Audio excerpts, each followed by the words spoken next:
Hello? Dagwood. Hey, bro, the phone never rang. It just, Yes, sorry about that. I stepped away for a minute. How are you? no, I'm good, man. I'm still. I'm doing well. Just so you know, whenever we speak on this line, I'm recording it. That doesn't mean it'll be broadcast, but if I need to share it with George or anyone, I've got it That's recorded. it for from now on. I'm pretty much going assume that prerequisite that's being recorded. Okay. Here's where I'm at. It's just thing. One, know that, Hang on. I'm getting a lot of breakup on the line. Are you in a clear cell zone? let me change this. This has been happening all day. Phone call, I've been trying to, where I'm at, dude, I've got 4G. And I'm not, yeah, I think it's a dirty box myself, but there ain't nobody near my house. So, Right. all right, can you hear me now? That's better, yeah. Okay, so here's where we're at. My contact contacted me at 6:30 this morning, Uh-huh. which is understandable where he's at. They're being drawn back. Things are getting so. He's been guarding a Saudi national, and they're being drawn back to across the Golan Heights. Right. All right, for protection. Mm-hmm. This thing's fixing to blow wide open. From I don't know whether it's just due to crowdsource or whether it's due to our U.S. government trying to turn the heat on this pedogate. Right. But if you shine the light on pedogate, you shine the light on everything. Right.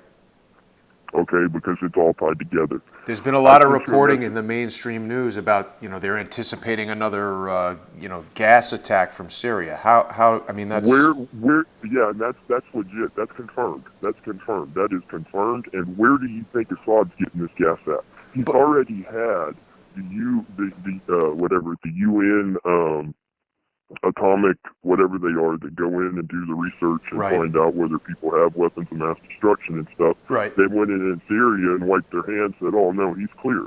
Assad has said, "Oh, I've gotten rid of all of my weapons of mass destruction." That's bullcrap. How in the world was he able to drop a bomb on his own people? But Dagwood, we just had Seymour Hersh report that it was a false flag, that someone else had the sarin gas and staged the attack to blame it on Assad. Do you think there's any I truth to that? no, I don't. I don't think there's truth to that, and here's why. And I'm not saying that that's disinfo from your other source. I think your source is 100% on the up and up. I Well, think that that's they are Seymour getting Hersh. That's not my source. That's Seymour Hersh, the Pulitzer Prize-winning reporter who published that. right, right. Okay, so Seymour Hurst. I don't know him. That's why I thought they were one of your contacts. No, I mean, you Cy have to Hersh. understand, dude. I'm not. He's a Yeah. known Okay. guy, Okay. known journalist, very well known. Okay. Here's my thing. When someone wants a story to get out, anyone wants a story to get out, especially if there's military involvement. Mm-hmm. If anyone wants a story to get out, they're going to give you partial truth. Okay? Limited hangout. Limited hangout, right. Plausible deniability. That way, when it blows up, they can say, "Oh, I never said that. I said this." Right.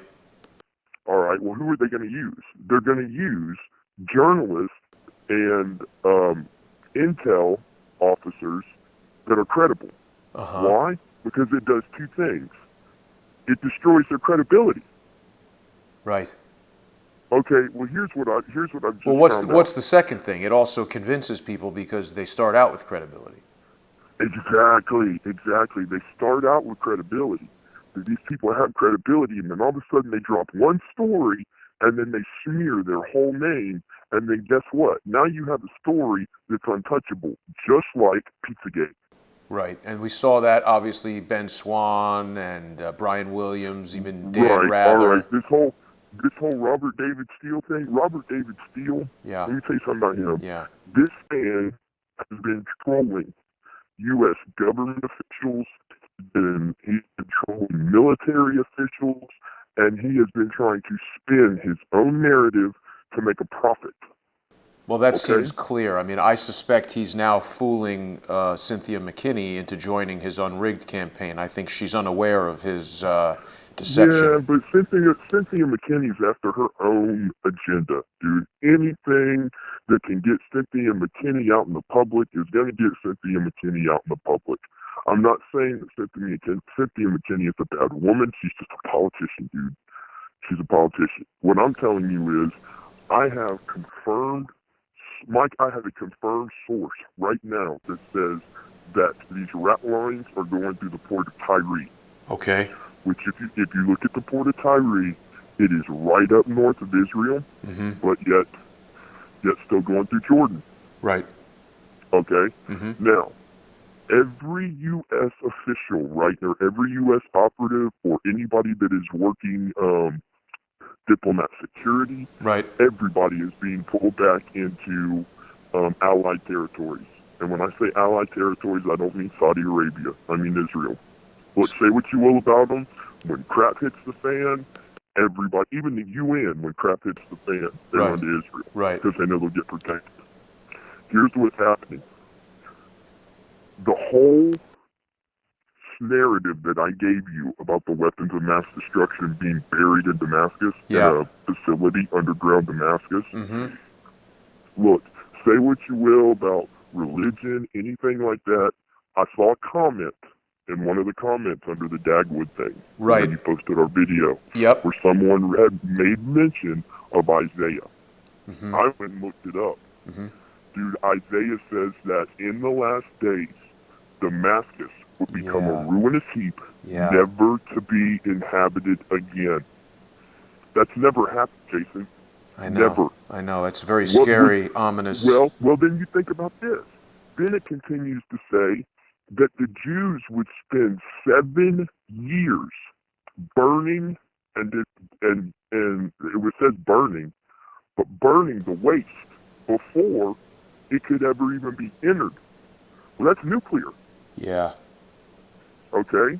Well, here's what I'm saying. There's been so much. I mean, here's where we go. 9/11, I heard where, I guess it was Robert David Steele himself was saying that Cheney was the mastermind behind 9/11. I think that was on one of our broadcasts last week or whatever when this all started. It was. Yeah. It was. Yeah. Well, let me tell you where he screwed y'all. It wasn't, Cheney might have been covering it up, but see, George W. Bush had to personally eat raw eggs, and say, well, we couldn't find them, and made jokes because they knew where they were. But how do you go after them? Everybody knows where these weapons are. Well, you've got these rat lines coming in that are coming after kids. They're taking kids. This is why I called. Dude, what in the heck is Mr. Epstein? Mr. Jeffrey Island. Yeah. Yeah, Jeffrey Little Epstein. St. James, right. What is his plane doing landing in Saudi Arabia yesterday? Wow, I didn't even know that happened. Yes, and it's verified with his tail numbers. Wow. Well, what is he doing? I don't know. Well, why do you think I sent you a message saying that there were what is undoubtedly either Ukrainian or Russian kids being taken off of and being chauffeured and run right into Saudi Arabia? You got a bunch of sick Saudi kings that like to get the rocks off of kids. Right. Okay? Well, Yeah. if that's the case, these people are turned. These Saudi kings and stuff, they're turned. You mean Meaning, they're under their influence? They're compromised. Yeah. They're compromised. You have information on it. Remember we were talking about how if they could get Trump out of office, you said, what about Mike Pence? Right. They've got Mike Pence over the short and hairies. How so? Because he's not involved in any of this pedophilia stuff, but he tried to cover up for one of his best friends that was caught. We've heard a lot about that. Verifiable. Yeah. That's verifiable. You can go and look. Well, all he was doing was trying to protect his friend. Who was that friend? Dagwood, who was the friend? I'll have to look his name up again. No, It's the not cr- off the tip of my crowd head. I've got it on my crowdsource community computer. crowdsource community will find that. But okay, yeah, Yeah, Robert I David Steele had it mentioned pulled up that. on my laptop. Right. Yeah, I had it pulled up on my laptop, but I don't have it right off the hand. No worries. Here's where I was saying. Mhm. Okay, somebody tried to mention that the natural gas deposits I was telling you that I said ran from Gaza. They said, "Oh, well, that's Palestinian owned, so the Jews don't have a right to it anyway." Mhm. Let me tell you what my source gave me. Let me read it to you real quick. I got the paper right here. Hold on. Sure.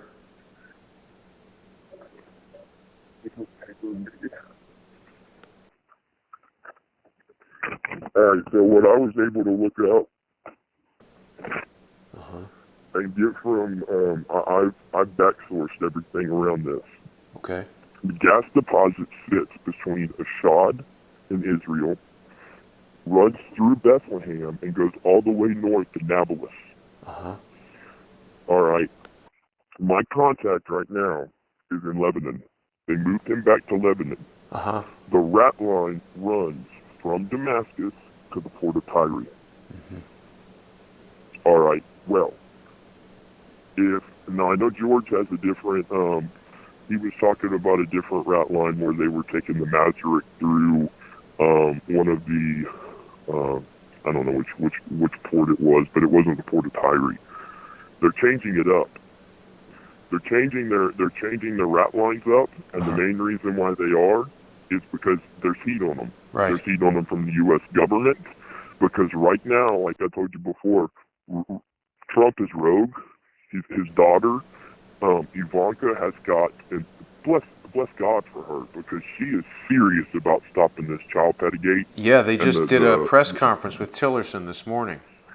Right. Okay. So now you've got Tillerson, you've got her, and you've got people in Washington right now who have access to the skiff that they can get classified information on where these rat lines are running from. Uh-huh.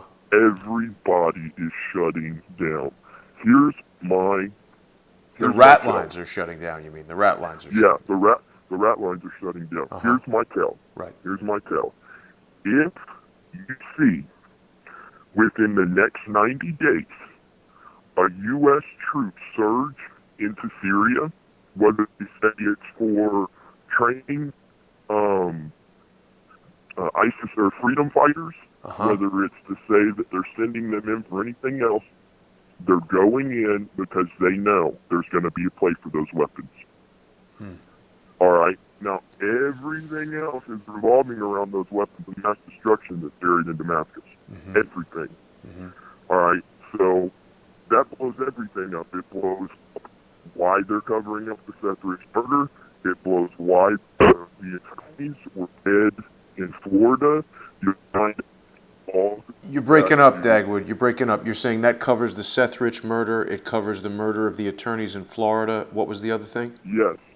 That's what I'm saying. It covers the murder of the attorneys in Florida, and the reason why I say it covers all that is because those things are, what is it that George calls it, the wax buffer, the floor buffer and wax. Oh yeah, both the floor wax and a dessert topping. Well, he also, That's what I say. I call it the dessert topping. It's the cherry on top. Right. Here's the thing. If someone finds out of an illegal gun running operation and they don't expose it, but they want to get their own agenda pushed forward, they do it to the same people that are doing the gun running. Okay? That way, everybody can wash their hands. You turn me in, I turn you in. Right. Typical mafia tactics. Everybody's got dirt on each other. Exactly. Everybody's got dirt, and if I got dirt on you, you ain't gonna tell on me. Right. And if you got dirt on me, I ain't gonna tell on you. Well, let me tell you something. When did we first have our phone conversation? Sunday? Something like that, just a few days ago or 2 days ago. All right. Let me tell you something. George always talks about how if they want to get to you, they drop a barbell on your head, right? Yeah. Let me tell you how I know it works, because I personally firsthand had to do it. If you want to get to somebody, there's 4 means of escalation. Yeah. 1, they reach out to you, whether it be through internet, through hacking. Right. to shut down your system. Yeah. All right? Yeah. My Facebook account's already been hacked Really? through people that have, through mine, whose accounts were hacked, that they didn't hack anybody else, they just come and shut down my Facebook account. George's Proton mail was hacked just this morning. Well, let me tell you something. When I started trying to send you information, I couldn't send it through Proton because it kept cutting off the most important part of the information when I send it. Yeah, I remember that. All right, well, now here's the second one. The second way they do it, they make a phone call. Say, excuse me, is this Mr. Blah? You say, yeah. This is Agent So-and-so with Department of Homeland Security. Was just calling to ask you, do you know blah, blah, blah? Do you know George Webb? Do you know Jason Goodman? Do you I got that phone call yesterday at 8 o'clock at night. Wow. That's my job. That's my job, Jason. We're getting close to the target, Dagwood. All this flack that we're taking is because we're over the target. That's what I'm saying. So here's the third line of escalation. Yeah. Once they've done those two things and they realize they can't scare you, they knock at your door with two suits. You're breaking up there. They realize they can't scare us. What happens? When they realize they can't scare you with the first two, you get a knock at the door. That's the third line of escalation. You get a knock at the door with two suits. Uh-huh. The two suits come to your door, and they come under professional pretense, and they come in, they sit down, and they say, listen, we know that you're just trying to do what you think is right, but this is a topic of national security. Right. And if you do not, they always use national security to shut you up. Yep. They'll tell you this is a topic of national security and you're digging into things that you need to leave alone because if you don't, there could be repercussions. Then they'll threaten you with legal action. Well, that's sort of where Robert David Steele comes in, isn't it? It is. All right. Well, when they can't scare you that way, that's when they drop the dumbbell on you. Okay? Yeah. Now, George has already had to, don't know what you and Trish are doing, but see, here's the thing. What you and Trish are doing is, it's great. It's vital because all you're doing is just putting the information up there. Yeah. George is the one that's putting himself in harm's way. Right. The people that are calling you, giving you information, technically they're the people putting themselves in harm's way whether they realize it or not. But what I'm telling you, the whole Nadra Bank situation where George says, okay, I watched the video that you posted, which, I mean, he just blew what I had to say out of the water. Okay. You mean the video from this morning that George posted? Yeah. Yeah. Exactly. Yeah. I linked Okay. that also. I want people to look at that. Everything is really heating up for sure. It is. Okay, so here's what I'm saying. If you see within the next 90 days push for troop deployment into Syria, Say again, Dagwood. Say again. if you see in the next 90 days a push for troop deployment in Syria, Right. okay, whether that means for training, what I told you before, I'm kind of right in the middle of work, so it got me flustered. No. But if you see what they're like trying to train the not like the Free Syrian Army or whatever it is that the U.S. has backed, if you see us send troops in, and I don't mean a couple thousand, I mean if we send in 20,000 troops, then you know there's going to be a play for those weapons of mass destruction. Right. This is legit. This is real. I don't care. That's why I was telling you about the Rod Wheeler thing in the email. It's funny to me. Rod Wheeler's exactly right. When you're doing an investigation, you have three doors. If you go to knock on door one and there's nothing there, you go to knock on door two and everybody says, oh, yeah, free. Look in door number two. There's nothing there. But then when you go to door number three, they say, oh, don't look in that door. Right. Well, the minute. Now, look, let me clarify something about this Zionist thing. Being a Christian, I believe that the Jews own their own state to the land of Israel. I don't believe that they should be, how should you say it? I don't believe that they should inflict their will on the Palestinians. I don't believe that the Palestinians should not have stake to some land. I don't believe any of that. All I believe is that's the Jews' land, and people are trying to take it. Well, when I mention I'm a Zionist, any intel that come after what I said, you'll notice there'll be a group of people saying, well, I was with him until he said Zion. Right. And all I'm saying is, dude, that's just he's saying you have a right to the air you breathe. You know? I'm not saying that Jason has a right to employ his will or import his will on anybody. Right. Well, all this is coming back. You look at the three most hated groups in the world. United States, Israel, and anyone that is breaking information that goes against big government. Right. Those are the three most hated groups in the world. Right. Right now, why do you think so many people are like, well, Putin ain't such a bad guy? Sorry? Really? Why do we think what? Sorry. Why do you think so many people, even in our government, even some of the, what they call conspiracy theorists, who really are conspiracy theorists, but come out and they say, well, Putin ain't such a bad guy. Really?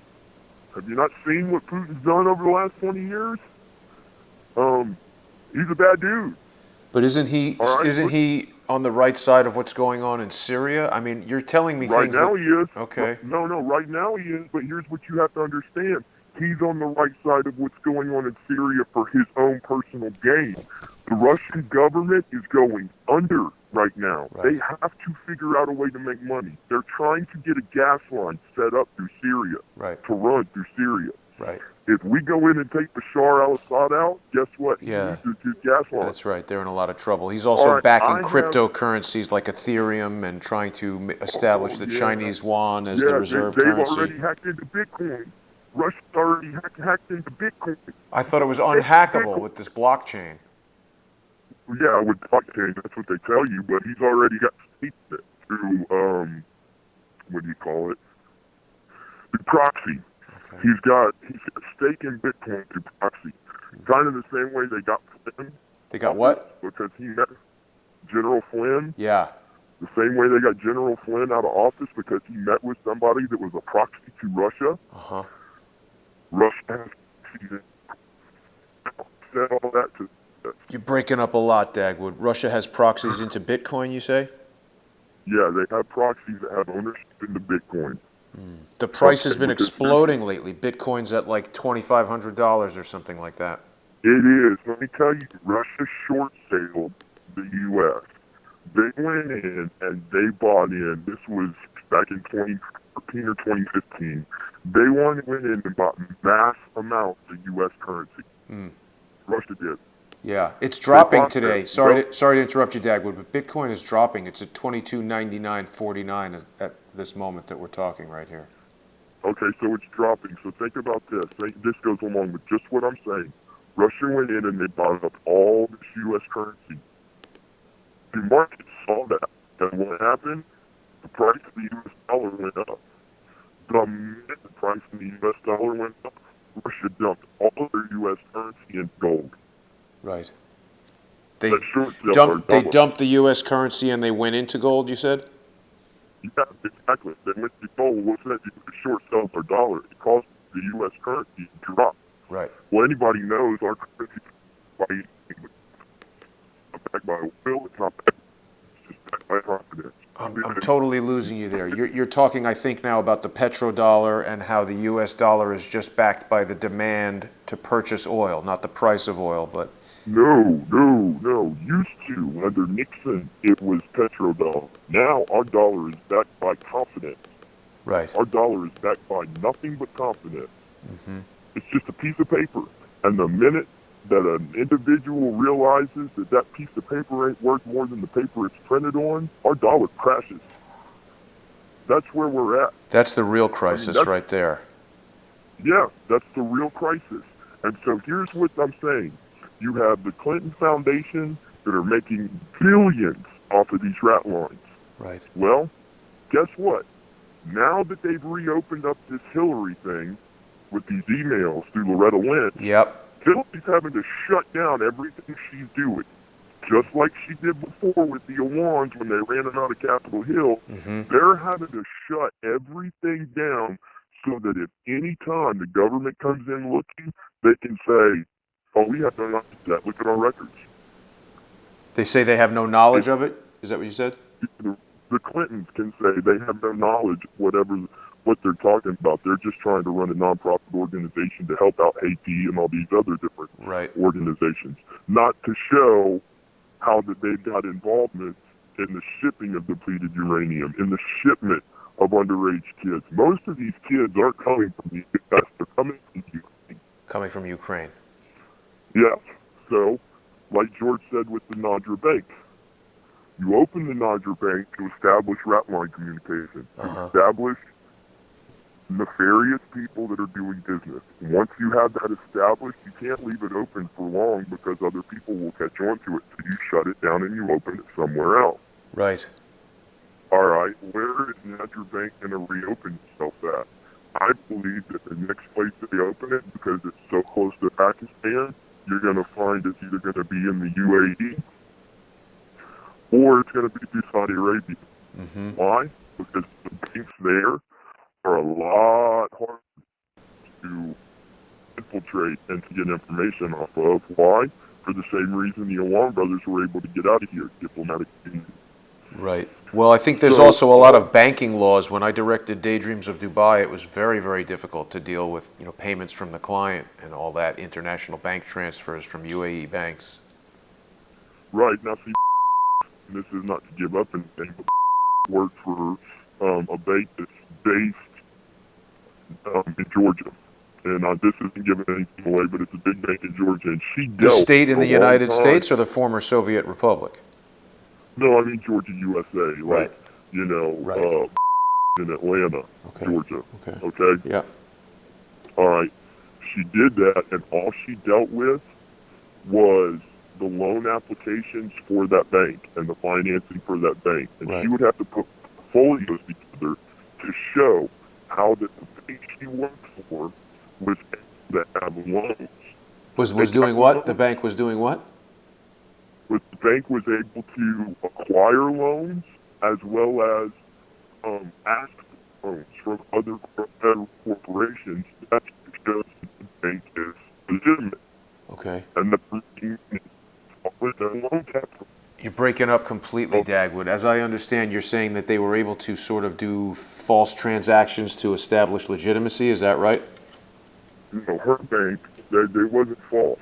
They would have to put together a portfolio, a loan portfolio. Mm-hmm. Even though that they're a bank that is above board, they would have to put together a portfolio showing how that not only they had loans out, but that they were receiving loans from federal organizations. And the more a bank has the capacity to get a loan, the more that bank rates on the credit score on the credit union. Got it. Okay? Well, if you have banks like Nadra Bank that aren't even ranking on the credit score, that's your first tell sign that is a rat line. I see. So it's just sort of a shell bank almost. It's a shell bank. So here's my thing. Every bit of those weapons, I mean, there's so many of them, but I mean, look, George was able to tie together, this is something I didn't even have, that my contact didn't have.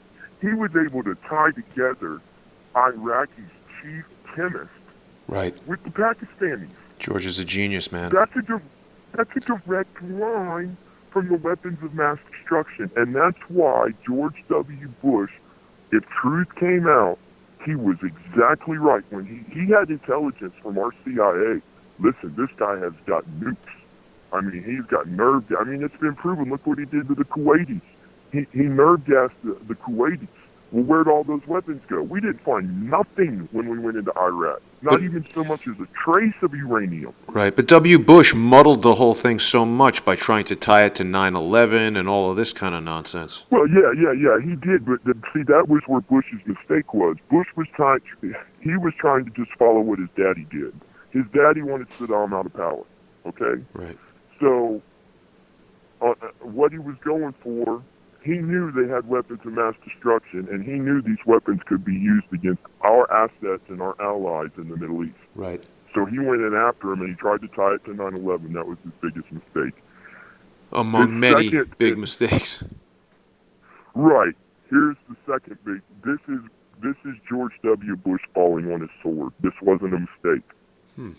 The biggest thing that George W. Bush ever did for our country and to help with keeping assets secret and undercover was he fell on his sword and came out and said there were no weapons of mass destruction. Our government knows where those weapons are. They've known all along. I mean, let me tell you this. When you have private contractors, security contractors, that can call up a civilian and tell you, listen, you need to check into Damascus, that's a private contractor, man. Imagine what U.S. governments and other governments know. Why is everybody's focus on Syria right now? They want those weapons. Right. I'm telling you, man, this whole phone call is to tell you we're going to World War III. I believe that World War III began on September 11th, 2001. We're just entering a more deadly phase of it now.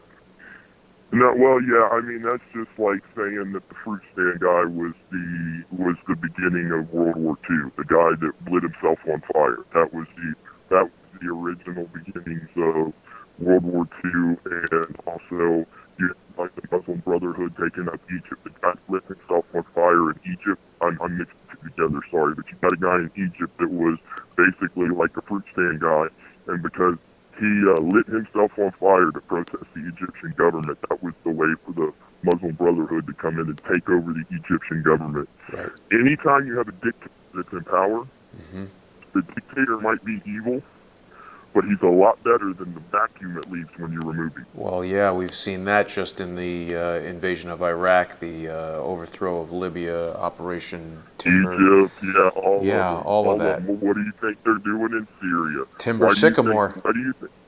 Yep. Why do you think Putin is trying his hardest to keep Assad in there, for good, bad, or worse? He knows the U.S. goes in and removes Assad, there's going to be a vacuum. You think ISIS is bad now? Wait till Assad gets removed. Wow.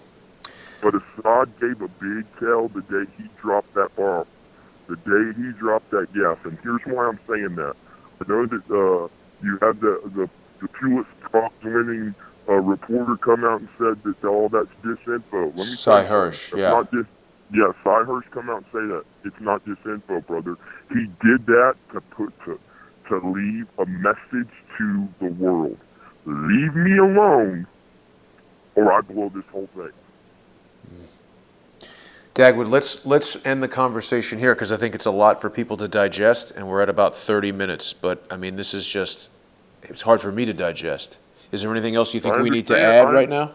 No, that's it. I'm just telling you, man, you watch in the next 90 days, you're going to start to see the Clintons start to lawyer up more than ever before, and you're also going to see a push from the Pentagon and the State Department to start sending troops into Syria. And that will back up everything that my intelligence officer is giving me. Everything. Copy that. All right, Dagwood. All right, brother. Stay safe, man. Listen, man. Keep up the good work. You too. Take care of yourself. All right, bye-bye. Bye-bye.